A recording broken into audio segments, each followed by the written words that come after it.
Good afternoon dear student, मैं मनोज कुमार भैया YouTube channel Manoj sir geography and Sadhana classes से डूंगरगढ़ आपके सामने chapter number women geography fundamental of women geography chapter number 2 लेके आया हूँ। इससे पहले चैप्टर लेके आए थे मानव भूगोल की प्रकृति है विषय चैप्टर। ये चैप्टर है विश्व जनसंख्या वितरण घनत्व और वृद्धि, the world population distribution density and growth. इस चैप्टर में अपन विश्व की जनसंख्या के वितरण घनत्व और वृद्धि के बारे में बात करेंगे और इनके अलावा आपको अवगत करवा दूं कि अभी इस बार अन्य वर्ष के भांति बीएसटीसी प्री के जो फोरम है वो स्टार्ट हो चुके हैं और 31 दिसंबर तक फार्म भरे गए थे।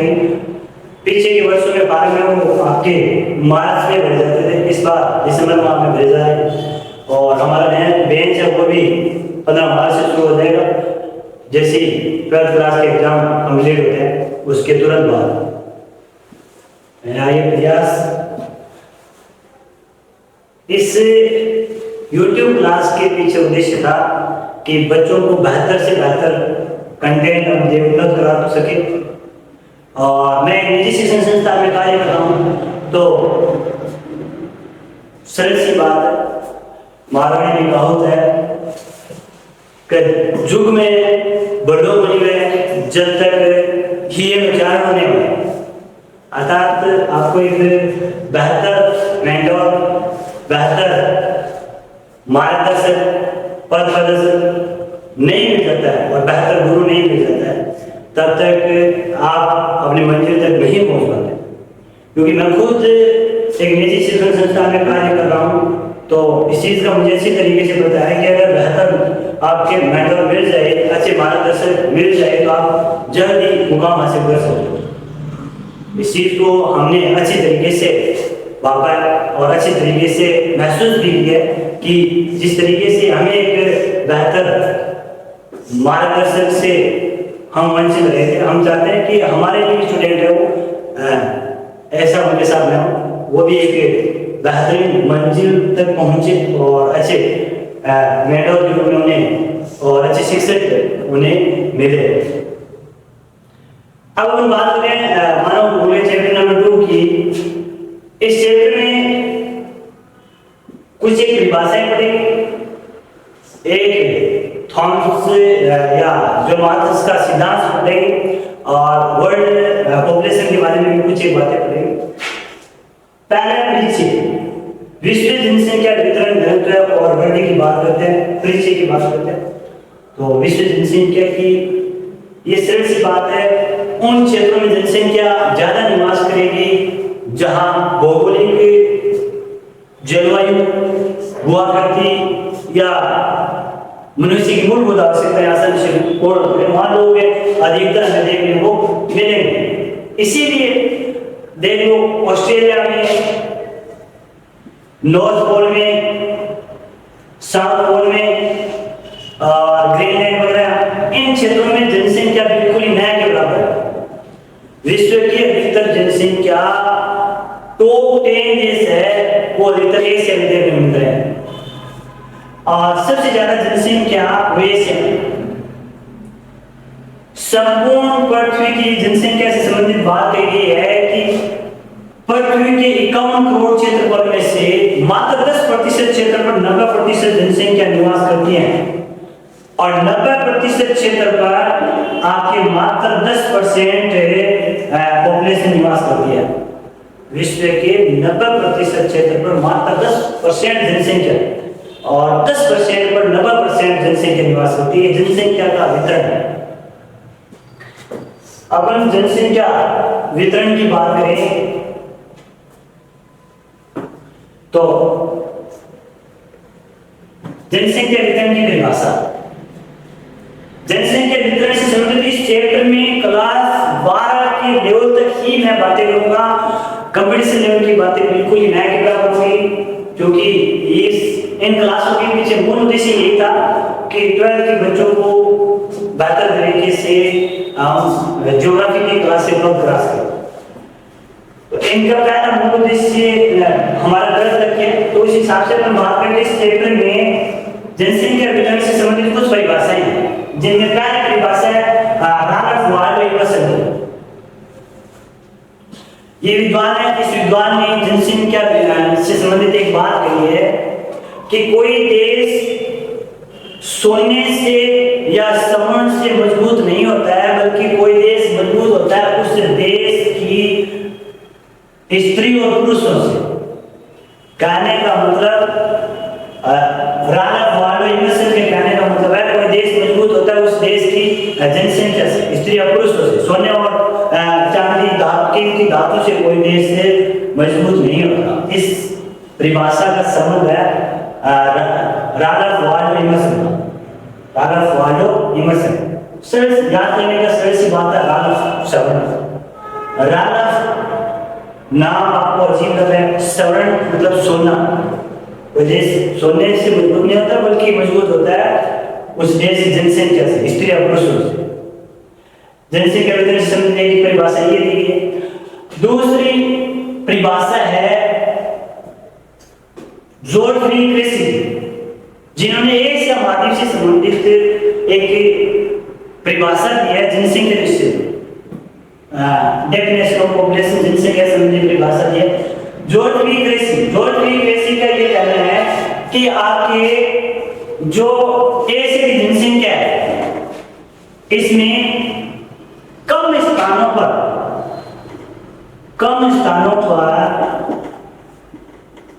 अधिक लोग व अधिक स्थानों पर कम लोग निवास करते हैं। ये परिभाषा किसकी है? जोडफ्री क्रेसी। कम स्थानों पर अधिक स्थानों पर कम लोग निवास करते हैं। तो इसका मतलब ये क्या विपरीत है? स्थान कम में जनसंख्या ज्यादा है, जनसंख्या ज्यादा है, स्थान कम। इसका मतलब ये क्या हो रहा है? क्रॉस हो रहा है। क्या हो रहा है? क्रॉस हो रहा है। और नाम क्या है? क्रेसी।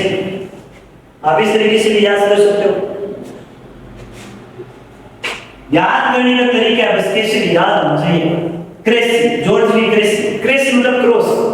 क्या हो रहा है? हालांकि क्रेसी शब्द का कोई अर्थ क्रॉस नहीं होता है। याद करने का तरीका है कि कम स्थान पर अधिक स्थान पर कम। इसका मतलब क्या हो रहा है? क्रॉस हो रहा है, विपरीत हो रहा है। क्रॉस क्रेसी, क्रॉस क्रेसी, इस तरीके से भी याद कर सकते हैं। दो परिभाषा होगी।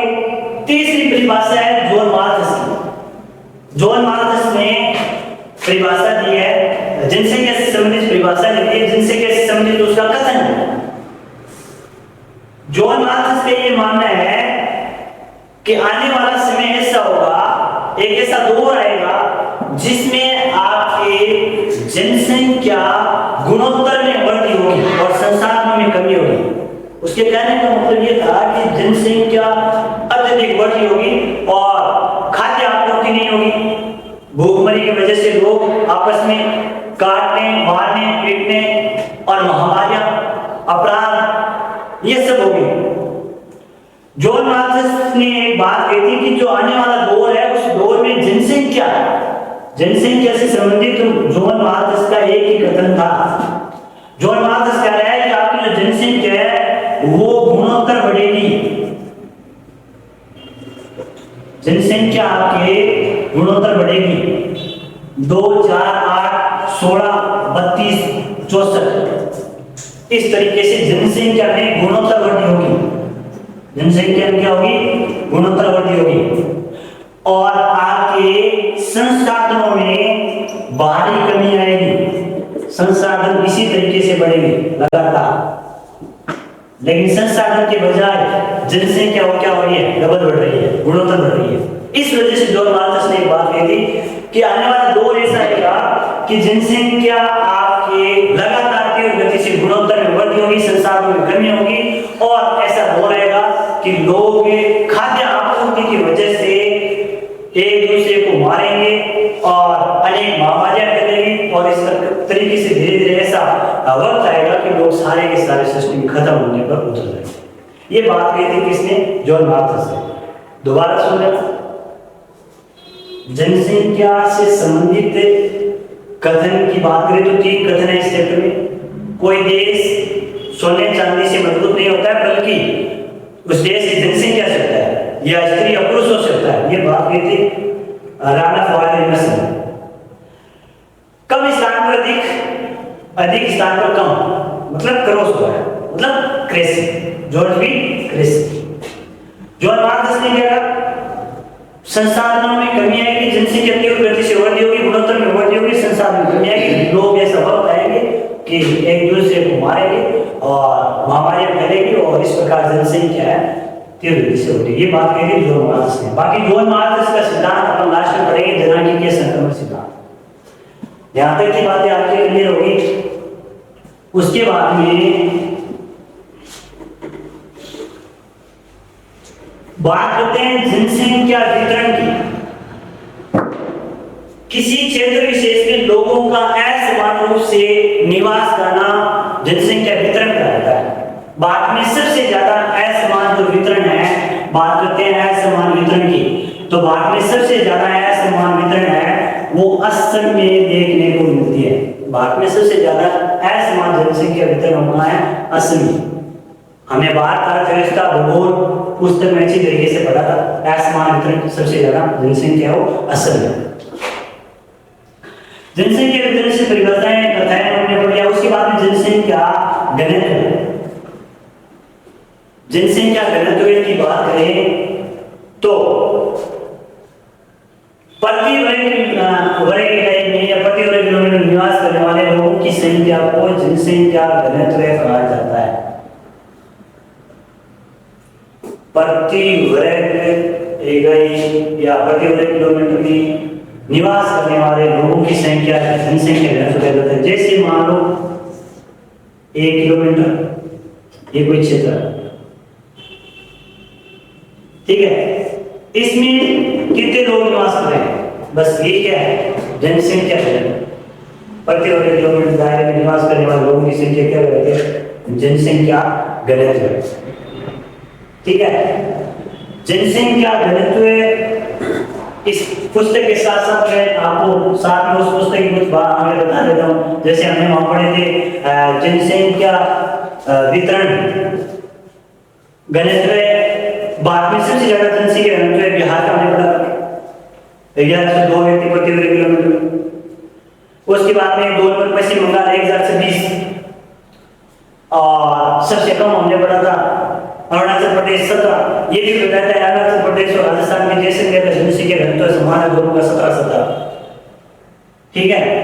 और यहाँ तो जनसंख्या वितरण, इनके अलावा जनसंख्या की बात करते हैं विश्व में सबसे ज्यादा जनसंख्या कहाँ है। जनसंख्या की बात करें तो विश्व में सबसे ज्यादा जनसंख्या 2011 के आंकड़ों के हिसाब से पड़ते चीन के और भारत की दूसरे स्थान पर है। लेकिन वर्तमान में जैसे अभी तो आपको 2011 के आंकड़े पढ़ते हैं, बाकी नवीनतम जो आंकड़े हैं उसमें लगभग मान्यता है कि भारत की जनसंख्या 144 करोड़ प्लस हो गई है। 144 करोड़ प्लस, इसका मतलब भारत में विश्व जनसंख्या में पहले स्थान पर आ गया। टॉप 10 देश है उसमें एशिया के देश है जनसंख्या में। सबसे ज्यादा जनसंख्या वाले देश एशिया महाद्वीप के, क्योंकि जनसंख्या अपन संपूर्ण योग में बात करें तो मध्य अक्षांश क्षेत्र है उसमें सबसे ज्यादा देखने को मिलती है, क्योंकि वो जलवायु है वो उष्ण कटिबंधीय जलवायु है और लोगों के अनुकूल जलवायु है, जिसकी वजह से वहां जनसंख्या आपके सबसे ज्यादा देखने को मिलती है। भारत की जनसंख्या इतनी तीव्र गति से बढ़ रही है, भारत वर्तमान में पहले स्थान की तरफ जा रहा है 144। ऐसा माना जाता है कि भारत में हर वर्ष एक ऑस्ट्रेलिया पैदा हो जाता है, इतनी जनसंख्या बढ़ रही है। ऑस्ट्रेलिया की टोटल जनसंख्या जितनी ऑस्ट्रेलिया की जनसंख्या है उतनी जनसंख्या तो उतने लोग तो भारत में साथ पैदा होते हैं। इसका मतलब हर वर्ष भारत में ऑस्ट्रेलिया तैयार हो रहा है, इतनी तीव्र गति से भारत की जनसंख्या बढ़ रही है। अब इसके बाद में अपन बात करेंगे जनसंख्या वृद्धि। जनसंख्या वृद्धि की बात करते हैं तो जनसंख्या वृद्धि की परिभाषा किसे करेंगे? किसी जनसंख्या वृद्धि सरल सी परिभाषा है जनसंख्या वृद्धि। जनसंख्या वृद्धि का मतलब ये नहीं है कि जनसंख्या का बढ़ना। जनसंख्या वृद्धि का मतलब है किन्हीं दो निश्चित समय अंतरालों के बीच किन्हीं दो निश्चित समय अंतराल किन्हीं दो निश्चित समय अंतराल के बीच जनसंख्या में होने वाले परिवर्तन को जनसंख्या वृद्धि कहा जाता है। किन्हीं दो निश्चित समय अंतरालों के बीच जनसंख्या में होने वाले परिवर्तन को जनसंख्या वृद्धि कहा जाता है। अब ये वृद्धि धनात्मक भी हो सकती है और ऋणात्मक भी हो सकती है, अर्थात जनसंख्या आपके बढ़ भी सकती है और जनसंख्या आपके घट भी सकती है। जनसंख्या आपके बढ़ भी सकती है और घट भी सकती है। कभी कभार क्या होता है, प्राय विद्यार्थी के दिमाग में ये चलता है कि जनसंख्या वृद्धि मतलब जनसंख्या बढ़ना। नहीं, जनसंख्या वृद्धि मतलब किन्हीं दो निश्चित समय अंतराल के बीच जनसंख्या में होने वाले परिवर्तन को जनसंख्या वृद्धि कहते हैं। और ये धनात्मक हो सकती है, ऋणात्मक हो सकती है, ये घट भी सकते हैं और बढ़ भी सकते हैं। जैसे ऊपर बात करें भारत में अगर जनसंख्या भारत में बात करें ऋणात्मक की 1911 के दशक में भारत की 1911 से 21 के बीच में भारत की जनसंख्या ऋणात्मक रही थी। 1911 से 21 के बीच में भारत की जनसंख्या क्या रही थी? ऋणात्मक। इनके अलावा 1951 से लेकर 1981 के बीच में भारत की जनसंख्या विस्फोटक काल माना जाती है। भारत की सबसे ज्यादा जनसंख्या होनी हुई थी 1951 से 81 विस्फोटक काल। तो ये क्या हो गया? धनात्मक और ऋणात्मक। 1911 से 21 के बीच के दशक में जो समय था इसमें भारत की कमी आई थी अन्य जनगणना के बजाय, इसलिए ये क्या हो गया? ऋणात्मक और ये धनात्मक। तो ये जनसंख्या वृद्धि दो निश्चित समय अंतराल के बीच में होने वाले जनसंख्या परिवर्तन को जनसंख्या वृद्धि कहते हैं। ये धनात्मक हो सकता है और ये ऋणात्मक भी हो सकता है। उसके बाद में एक बात जनसंख्या घनत्व है। ये हमने पढ़ लिया, प्रति वर्ग किलोमीटर दायरे में निवास करने वाले लोगों की संख्या को जनसंख्या घनत्व कहते हैं। जनसंख्या घनत्व ज्ञात करने के सूत्र की बात करें तो जनसंख्या घनत्व जनसंख्या घनत्व मतलब पॉपुलेशन डेंसिटी बराबर आपके हो जाएगा टोटल कुल पॉपुलेशन अपॉन एरिया। जनसंख्या घनत्व बराबर कुल जनसंख्या आपके कुल जनसंख्या अपॉन कुल क्षेत्रफल। इनका भाग करेंगे तो क्या ज्ञात हो जाएगा? जनसंख्या घनत्व। जैसे बात की जनसंख्या घनत्व आपको याद करना है तो 2011 के जनगणना अनुसार 121 करोड़ जनसंख्या अपॉन भाग का 32,87,263 जो क्षेत्रफल है उसका भाग लगाएंगे तो भारत का जनसंख्या घनत्व याद हो जाएगा। 382 समझे भारत का जनसंख्या घनत्व होता है। तो सरल सी बात, जनसंख्या घनत्व सूत्र कुल जनसंख्या में कुल क्षेत्रफल का भाग हो जाएगा। जनसंख्या वृद्धि की बात करें, अब बात करते हैं जनसंख्या वृद्धि के घटक। यहाँ बच्चों की सबसे बड़ी समस्या होती है जनसंख्या वृद्धि से संबंधित बात करें, दो तरह के क्वेश्चन आते हैं। अगर क्वेश्चन आते हैं कि जनसंख्या वृद्धि के घटक कौन से हैं, ध्यान रखना जनसंख्या वृद्धि के घटक और जनसंख्या परिवर्तन के घटक। जनसंख्या परिवर्तन के घटक।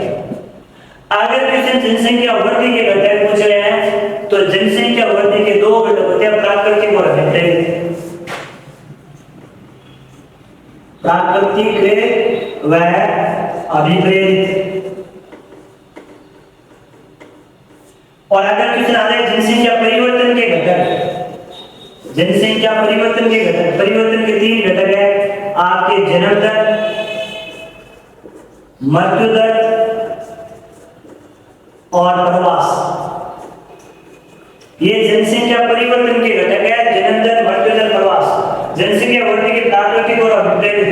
प्राकृतिक कौन से होते हैं? ऐसे कारक जिसकी प्रकृति, ऐसे कारक जिनकी वजह से लोगों की जनसंख्या परिवर्तन हो रहा है। अगर कोई प्राकृतिक आपदा, भूकंप, बाढ़, बहुत सारे प्राकृतिक कारण जिनकी वजह से किसी क्षेत्र से दूसरे क्षेत्र की जनसंख्या बढ़ जाती है, किसी क्षेत्र की घट जाती है, वो क्या होगी? प्राकृतिक।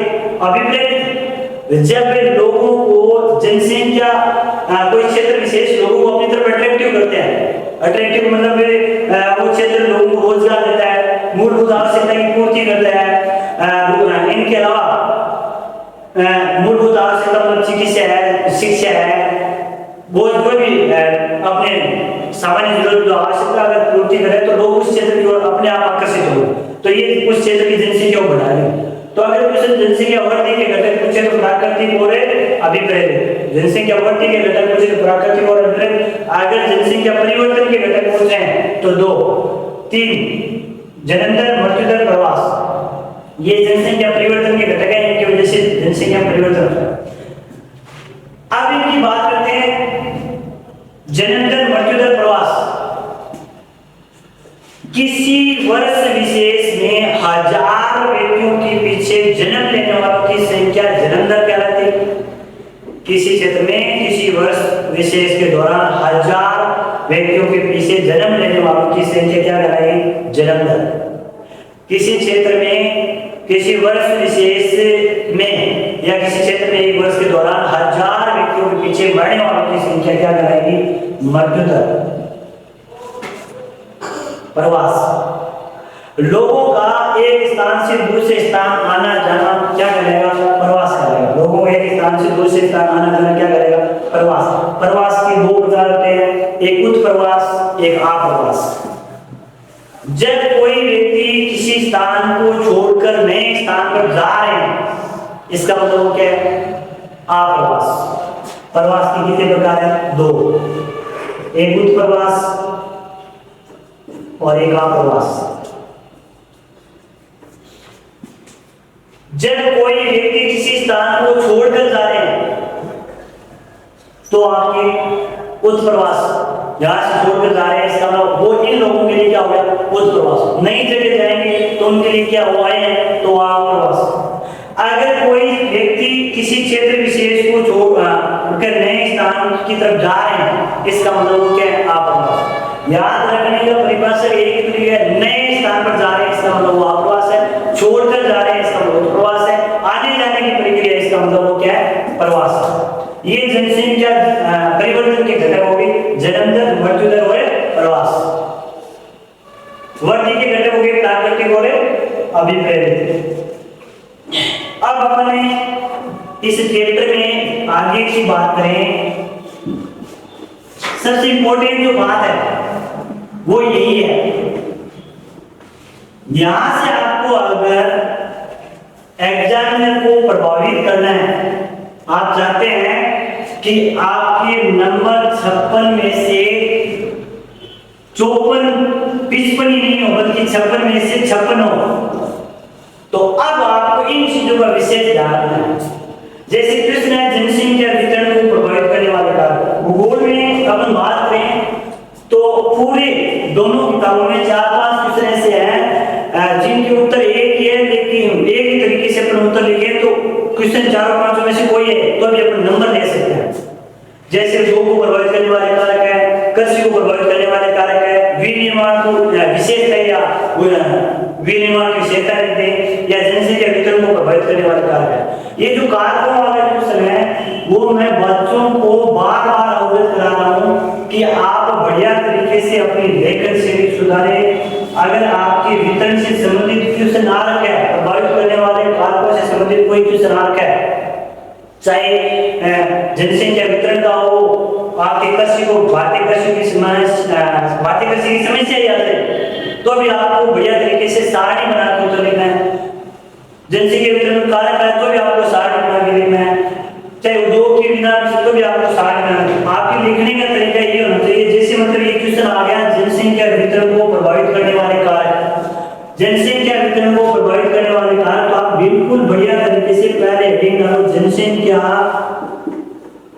वितरण को प्रभावित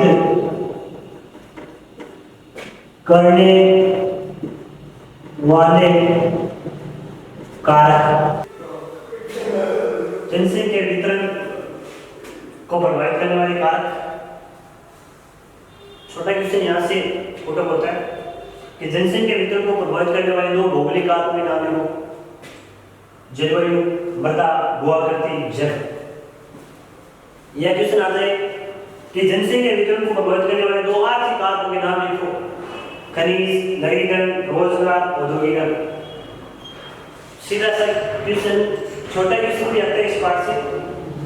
जनसंख्या वितरण को प्रभावित करने वाले कारक, भौगोलिक कारक का नाम पूछ सकते हैं, आर्थिक कारक का नाम पूछ सकते हैं, सामाजिक, आर्थिक, धार्मिक। अपन बात करें जनसंख्या वितरण, किसी क्षेत्र विशेष में असमान रूप से लोगों का निवास करना जनसंख्या वितरण करता है।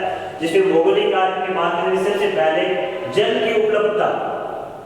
जल की उपलब्धता, जनसंख्या का निवास सबसे ज्यादा उसी स्थान पर होगा जहां लोगों के पेयजल के लिए और सिंचाई के लिए आसानी से जल उपलब्ध होता है। मनुष्य उस स्थान पर रहने अपनी प्राथमिकता देगा, क्योंकि जल एक मनुष्य की क्या मूलभूत आवश्यकता है। जल एक मनुष्य की मूलभूत आवश्यकता है, और यह मूल आवश्यकता है, ये जो पूर्ति होगी वहां उस जगह लोग रहेंगे। ठीक है, वो आकर लोग ऐसे स्थान पर रहना पसंद करेंगे जहां मैदानी क्षेत्र। ऐसा नहीं है कि लोग पहाड़ी क्षेत्र में निवास करना पसंद करते नहीं, लोग उसी स्थान पर रहेंगे जो क्षेत्र क्या हो, मैदानी क्षेत्र। तो गोवा करते में लोग ऐसे क्षेत्र में रहना पसंद करेंगे जहां मैदानी क्षेत्र हो, और उस स्थान पर हमें जनसंख्या भी सबसे ज्यादा देखने को मिलती है। जैसे उदाहरण के तौर पर आप उत्तर भारत में देखो, ऑल ओवर भारत की बात करें तो उत्तर भारत के जो मैदान का क्षेत्र और मैदानी क्षेत्र में सबसे ज्यादा जनसंख्या निवास कर रहे हैं, चाहे उत्तर प्रदेश हो, बिहार हो, ठीक है, इन क्षेत्रों में नई दिल्ली है। आगे जलवायु, लोग ऐसे जलवायु में रहना पसंद करेंगे जहां न तो गर्मी हो न सर्दी हो, उपोष्ण या शीतोष्ण कटिबंधीय जलवायु हो। और ये जो जलवायु अधिकतर देखने को मिलेगी आपको मध्य अक्षांशीय क्षेत्र में। कहां देखने को मिलेगी? मध्य अक्षांशीय क्षेत्र में लोग रहना ज्यादा पसंद करेंगे। ये जलवायु ऐसी होनी चाहिए गर्मी और सर्दी अनुकूल जलवायु, न ज्यादा ठंड न गर्मी। तो लोगों के अनुकूल जलवायु या मध्य अक्षांशीय क्षेत्र या उपोष्ण कटिबंधीय जलवायु होगी, उस क्षेत्र में लोग रहना पसंद ज्यादा करते हैं। उसके बाद में भौगोलिक कारक जनसंख्या वितरण को प्रभावित करने वाला कारक है मृदा, मिट्टी। सरल सी बात है, मिट्टी भी एक अहम मुख्य कारक है। लोग उस स्थान पर रहना पसंद करेंगे, ऐसे क्षेत्र में सबसे ज्यादा जनसंख्या देखने को मिलेगी जहां जलोढ़ मृदा हो। कौन सी मृदा? जलोढ़ मृदा। जलोढ़ मृदा जहां होगी वहां जनसंख्या भी हमें अधिकतर देखने को मिलेगी, क्योंकि जलोढ़ मृदा से बात उत्पादन अधिक होता है। और दूसरी तरफ आप कंपेयर करके देखें मरुस्थलीय मिट्टी, जनसंख्या कम है, जलोढ़ मृदा में सबसे ज्यादा है। तो ये मिट्टी प्रति एकड़ उत्पादन ज्यादा रहती है, जिस वजह से लोगों की खाद्य आपूर्ति होती है, और यहाँ सबसे ज्यादा जनसंख्या निवास करती है।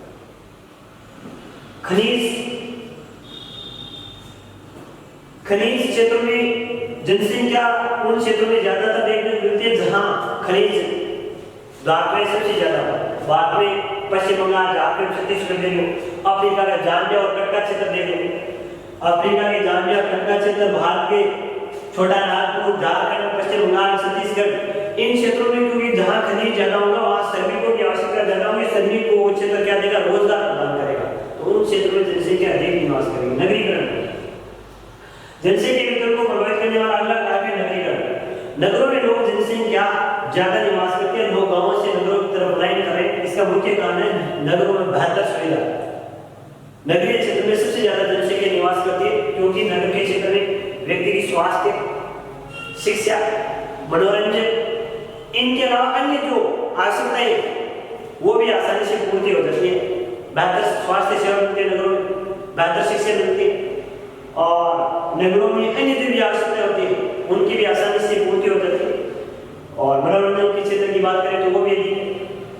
ये वो सारे कारण हैं जिनकी वजह से नगरों में रोजगार भी ज्यादा, जिसकी वजह से ग्रामीण क्षेत्र में रोजगार कम होते हैं, जिसकी वजह से लोगों को गांवों से शहरों की तरफ पलायन करना पड़ता है, क्योंकि रोजगार के साधन नहीं है, स्वास्थ्य सेवाएं अच्छी है, शिक्षा बेहतर मिलती है और भी प्रशासनिक कार्यों में आसानी से निपुण हो रहे हैं। अधिकतर प्रशासनिक कार्यों में भी निपुण तो लोगों के निवास करना पड़ेगा। रोजगार जनसंख्या उस क्षेत्र में भी अधिकतर देखने को मिलेगी जहाँ रोजगार आसानी से उपलब्ध होता है।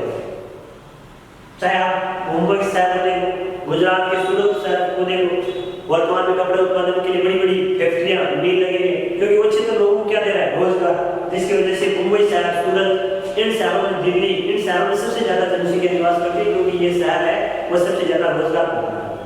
औद्योगिकरण की अपनी बात होगी, औद्योगिकरण क्षेत्र जहाँ ज्यादा होगा वहाँ रोजगार के साधन होंगे और आर्थिक स्थिति उन क्षेत्रों में मजबूत होते हैं लोग, जिसकी वजह से उन क्षेत्रों में जनसंख्या ज्यादा निवास करेगी, वहाँ रहना लोग पसंद करेंगे। उसके बाद जनसंख्या वितरण को प्रभावित करने वाले सामाजिक और धार्मिक कारक, धर्म सबसे इम्पोर्टेंट। लोग उसी स्थान पर रहना पसंद करेंगे जहां अपने धर्म, अपने कल्चर, अपनी संस्कृति के लोग रहते हैं। इसीलिए जहां हिंदू बहुल्य क्षेत्र है वहां लोग हिंदू धर्म के लोग रहना पसंद ज्यादा करेंगे, जहां मुस्लिम बहुल्य क्षेत्र है वहां मुस्लिम लोग रहना पसंद करेंगे। अपने धर्म और अपनी संस्कृति के लोग जहाँ रहते हैं उस क्षेत्र में जनसंख्या लोग रहना ज्यादा पसंद करेंगे। संस्कृति और रीति रिवाज ये भी सबसे ज्यादा प्रभावित होते हैं। ऐतिहासिक स्थल, ऐसा स्थल, ऐतिहासिक और धार्मिक स्थल देखो, जैसे आपके हरिद्वार, पुष्कर, द्वारिका, हिंदुओं की धार्मिक प्रसिद्ध स्थल है। इनके लिए ऐतिहासिक स्थल जो इतिहास की दृष्टि से प्रसिद्ध हो, उन क्षेत्रों में भी लोग अधिकतर जनसंख्या रहना पसंद करते हैं। लोगों का लगाव होता है अपने धर्म से, अपने कल्चर से, अपनी संस्कृति से। उन क्षेत्रों में सबसे ज्यादा जनसंख्या निवास करती है। ये तो अपने कारक हो गए जनसंख्या वितरण को प्रभावित करने वाले। अगर बड़ा क्वेश्चन आता है 3 नंबर का, तो आपको इसी तरीके से सारणी बना के आपको उसका उत्तर लिखना चाहिए, क्योंकि अगर आप मुख्य मुख्य पॉइंट सबसे पहले लिख देते हो तो एग्जामिनर इस चीज से बहुत ज्यादा प्रभावित होता है। और वो अगर 3 नंबर का क्वेश्चन है तो ऐसा मान के चलो इतने मटेरियल आपने, इतने बिंदु आपने लिख दिए तो आपके 2 नंबर वहां क्लियर हो जाते हैं। थ्योरी के 1 नंबर मिलता है।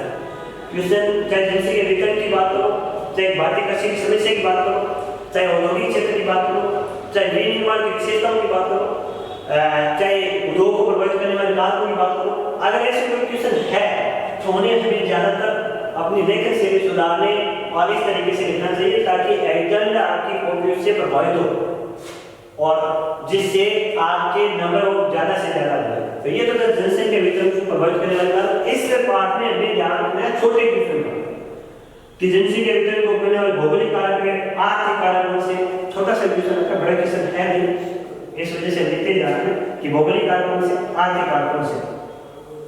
उसके बाद में आगे अपन पढ़ेंगे जनांकीय संक्रमण सिद्धांत। ये भी इंपॉर्टेंट है, जनांकीय संक्रमण सिद्धांत।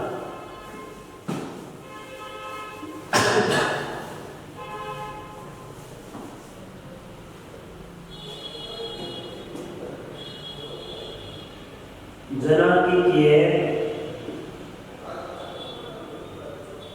संक्रमण सिद्धांत।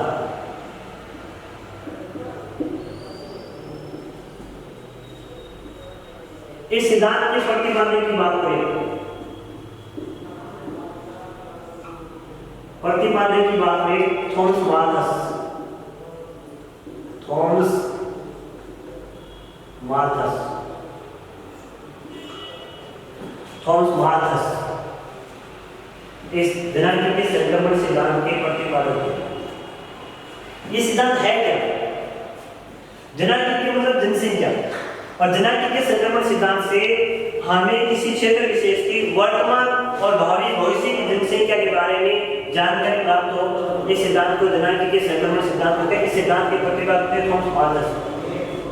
अगर किसी क्षेत्र के वर्तमान और भविष्य की जनसंख्या के बारे में जानकारी प्राप्त करनी है या ऐसा सिद्धांत जिसके माध्यम से हमें किसी क्षेत्र विशेष की वर्तमान और भविष्य की जनसंख्या के बारे में जानकारी प्राप्त हो, उसे हम कहते हैं जनांकीय संक्रमण सिद्धांत। इस सिद्धांत के प्रतिपादक थॉमस माल्थस। इस सिद्धांत की 3 अवस्थाएं देखी या जनांकीय संक्रमण सिद्धांत के 3 चक्र थे। कितने चक्र है? 3 चक्र। इस बात का भी ध्यान रखना। छोटा क्वेश्चन आता है कि जनांकी के संक्रमण सिद्धांत के कितने चक्कर आते हैं, कहने वाला उनका कौन मात्र क्या है, भविष्य या भविष्य की जनसंख्या, वर्तमान की जनसंख्या के बारे में पता लगा देता है। इस जनांकी के संक्रमण सिद्धांत में आपके 3 अवस्थाएं हैं। देखो इसे समझने का सरल सा तरीका,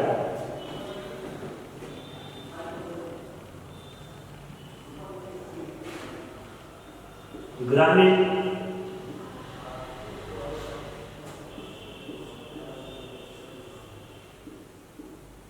खेतिहर,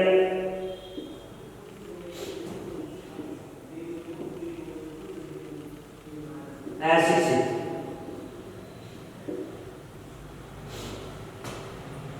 ग्रामीण से लोग,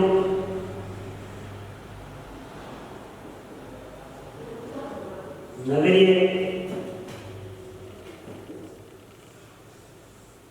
खेतिहर से औद्योगिक,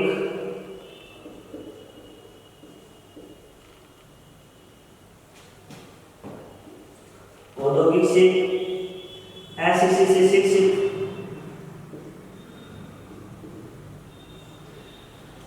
एक चीज का ध्यान रखना, आज से 200 वर्ष पहले, आज से 200 वर्ष पहले विश्व के सारे देश हैं वो जनांकी के संक्रमण सिद्धांत की फर्स्ट अवस्था में थे। कौन सी अवस्था में? फर्स्ट अवस्था में। इस सिद्धांत की 3 अवस्थाएं हैं। कितने होते हैं? 3 अवस्थाएं। अब बात करते हैं पहली अवस्था, फर्स्ट अवस्था की बात करें तो पहली अवस्था की बात करें तो इसकी क्या विशेषता है? जनांकी के संक्रमण सिद्धांत की पहली अवस्था, इस अवस्था में जन्म दर और मृत्यु दर दोनों ही उच्च थी। जन्म दर और दोनों ही मृत्यु दर, जन्म दर और मृत्यु दर दोनों ही क्या थी? उच्च थी। जनांकी के संक्रमण सिद्धांत की पहली अवस्था में जन्म दर मृत्यु दर दोनों ही उच्च थी, क्योंकि पहली अवस्था में अधिकतर लोग क्या थे? ग्रामीण लोग क्या थे? खेतिहर लोग क्या थे? अशिक्षित लोग गांवों में निवास करते थे और आर्थिक स्थिति से वो मजबूत नहीं थे, सिर्फ खेती करते थे और इस वजह से स्वास्थ्य सेवाएं बेहतर नहीं हो पाई। और लोग क्या थे? शिक्षित नहीं थे, अशिक्षित थे। जन्म दर बहुत उच्च था, लोग अशिक्षित थे, जन्म दर बहुत ज्यादा था और मृत्यु दर भी बहुत ज्यादा था, क्योंकि लोगों की आर्थिक स्थिति मजबूत नहीं थी तो उनकी स्वास्थ्य सेवाओं की बेहतर देखभाल नहीं हो पाई। और ग्रामीण क्षेत्र में गाँव में निवास कर रहे थे और रोटी वाली विचारधारा से जुड़े हुए थे, तो स्वास्थ्य का, शिक्षा का इतना कुछ लोगों को पता नहीं था। तो ध्यान रखना, जनांकी के संक्रमण सिद्धांत पहली अवस्था में जन्म दर और मृत्यु दर दोनों ही उच्च थे। इस अवस्था में लोग ग्रामीण, खेतिहर और अशिक्षित होने की वजह से ज्यादा वो उनमें आर्थिक स्थिति से और शैक्षणिक स्थिति से सुधार नहीं हुआ, जिसकी वजह से जन्म दर और मृत्यु दर दोनों उच्च थे। ठीक है, इस सिद्धांत की फर्स्ट अवस्था, तीसरी अवस्था है कि विश्व के अधिकतर जो विकास जो देश है, जो बिल्कुल ही गरीब देश है, वो इसमें आते हैं। विश्व के गरीब देश भूटान, अफ्रीकन महाद्वीप के देश, चाहे वो अफ्रीका की तस्मानिया, जांजिया, ये जो क्षेत्र है अफ्रीकन देश पाए जा रहा है, अफ्रीकन देश और भूटान, ये जनांकी के संक्रमण सिद्धांत की पहली अवस्था है। कौन सी अवस्था? पहली अवस्था। तो इस अवस्था में जनसंख्या वृद्धि दर, जन्म दर और मृत्यु दर दोनों ही उच्च थी। जन्म दर और मृत्यु दर दोनों ही क्या थी? उच्च थी। और दोनों ही उच्च थी तो इसका मतलब जनसंख्या वृद्धि क्या हुई? स्थिर। जनसंख्या वृद्धि क्या हुई? मंद या धीमी रही। ध्यान रखना, जन्म दर मृत्यु दर दोनों ही उच्च थी। लोग ग्रामीण, खेतिहर, औद्योगिक, ग्रामीण, खेतिहर, अशिक्षित थे और इस वजह से जनसंख्या की वृद्धि दर है वो क्या थी? धीमी थी। जनसंख्या वृद्धि दर क्या थी? धीमी थी या मंद थी। अब बात करते हैं जनांकी के संक्रमण सिद्धांत की दूसरी अवस्था। कौन सी अवस्था? दूसरी अवस्था की बात करते हैं और सेकंड अवस्था में बात करेंगे अपन लोग ग्रामीण से नगर की ओर, खेतिहर से औद्योगिक तरफ और अशिक्षित से शिक्षित की ओर अग्रसर हुए, उसकी तरफ बढ़े।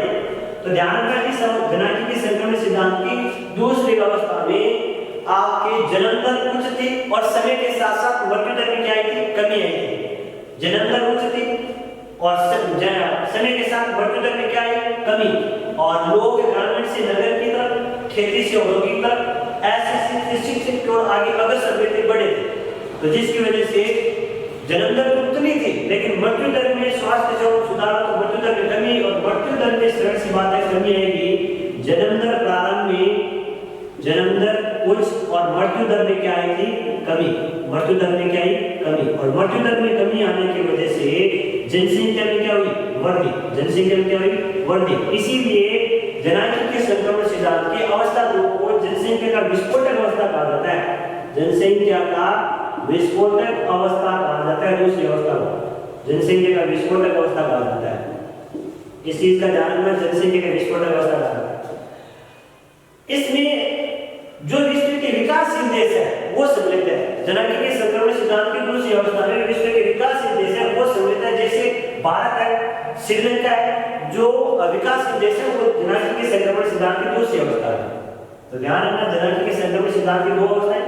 दूसरी अवस्था में ग्रामीण से नगर की तरफ, क्षेत्रीय से औद्योगिक की तरफ, ऐसे से शिक्षित की ओर अग्रसर हुए थे। प्रारंभ में जन्म दर मृत्यु दर उच्च थी, लेकिन बाद में मृत्यु दर में कमी आई और जन्म दर उच्च बना, जनसंख्या बढ़ी और इसीलिए जनसंख्या का विस्फोटक अवस्था कहा जाता है। अब अपन बात करें जननांग संक्रमण सिद्धांत की तीसरी अवस्था की। तीसरी अवस्था में लोग ग्रामीण से नगर की तरफ, क्षेत्रीय से औद्योगिक तरफ और ऐसे से शिक्षित हो चुके थे पूर्ण तौर पर। तो जब लोग ग्रामीण से नगर की तरफ चले गए, खेती से औद्योगिक तरफ और ऐसे से शिक्षित हो गए, तो लोगों ने जन्म दर और मृत्यु दर दोनों में ही क्या ला दी? जन्म और मृत्यु दर में दोनों में क्या आई? कमी आई। दोनों में क्या आई? कमी आई। दोनों में कमी आई तो जनसंख्या की वृद्धि दर है, वो वृद्धि दर, जो वृद्धि की दर है वो क्या होगी? स्थिर। वृद्धि की दर है वो क्या होगी? स्थिर। तो ध्यान रखना, जननांग संक्रमण सिद्धांत तीसरी अवस्था में, इस अवस्था में लोग जन्म दर और मृत्यु दर दोनों में कमी आई, जिसकी वजह से जनसंख्या वृद्धि दर स्थिर हुई और इसलिए लोग ग्रामीण से नगर की ओर, क्षेत्रीय से औद्योगिक की तरफ और ऐसे से शिक्षित की तरफ बढ़े। और इसमें तीसरी अवस्था में विश्व के जो विकसित देश है वो सम्मिलित है। विश्व के विकसित देश सम्मिलित है, जैसे ब्रिटेन है, जापान है, ठीक है। जो डेवलपमेंट कर चुकी कंट्री है वो किसमें? इसमें सम्मिलित है। तो ये था जननांग संक्रमण सिद्धांत। इस सिद्धांत में कितने चक्र है? 1 2 3। अगर क्वेश्चन आता है कि जननांग संक्रमण सिद्धांत के चक्कर कितने? तो 3। जननांग संक्रमण सिद्धांत की अवस्थाएं कितनी है? 2। बात कौन सी अवस्था की बात था? दूसरी, ठीक है। आज से 200 वर्ष पहले सारे के सारे पहले अवस्था में ये तो जननांग संक्रमण सिद्धांत। यहाँ एक चीज का ध्यान रखना, थॉमस माल्थस ने एक बात कही थी, दोबारा बता देता हूँ। थॉमस माल्थस ने एक बात कही थी कि आने वाला समय ऐसा आएगा कि लोग खाद्य आपूर्ति की वजह से खाद्यान्न की पूर्ति नहीं होगी और लोग सारे के सारे मारपीट, खून खराबे और आपस में एक दूसरे की हत्याएं करके मर जाएंगे, पूरी सृष्टि खत्म हो जाएगी। क्योंकि थॉमस माल्थस का क्या मानना था कि जनसंख्या की जो वृद्धि है वो जनसंख्या की वृद्धि आपकी क्या हो रही है? गुणात्मक। क्या हो रही है? गुणात्मक। 2 से 4, 4 से 8, 8 से 16, 16 से 64, 64 से 132 या इस तरीके से 128, 16, 16 से 32, 32 से 64। इस प्रकार जनसंख्या वृद्धि तो गुणात्मक हो रही है और संसाधनों में क्या हो रही है? कमी हो रही है। संसाधनों में क्या हो रही है? कमी। या संसाधनों की वृद्धि गुणात्मक नहीं हो रही है, संख्यात्मक रूप से हो रही है, 1 2 3 इस प्रकार। तो जनसंख्या की भारी वृद्धि की वजह से यहाँ से भी ध्यान है कि जनसंख्या की अत्यधिक वृद्धि की वजह से, खाद्य आपूर्ति की वजह से ऐसा समय आएगा कि लोगों के महामारी और मारपीट, हत्या की वजह से खत्म हो जाएंगे। ऐसा कथन था थॉमस माल्थस का, ठीक है। ये तो आपके जननांग संक्रमण सिद्धांत, जनसंख्या परिवर्तन, जनसंख्या ऋतु को प्रभावित करने वाले कारक, इनके अलावा जनसंख्या घनत्व, वृद्धि, वो सारे के सारे में पढ़ लिए। ये आपके जनसंख्या वितरण और जनसंख्या वृद्धि वाले दोनों पार्ट सेकंड में आ जाएंगे और इससे अलावा चैप्टर नंबर 2 है वो पार्ट फर्स्ट में आ रखा है पूरा। और अगला चैप्टर आपका आ जाएगा मानव विकास, ह्यूमन डेवलपमेंट। आप मेरे चैनल मनोज सर और ज्योग्राफी और इनके अलावा साधना क्लासेस दोनों पर आपको ये वीडियो मिल जाएगी और मेरे चैनल को ज़्यादा से ज़्यादा सब्सक्राइब करें।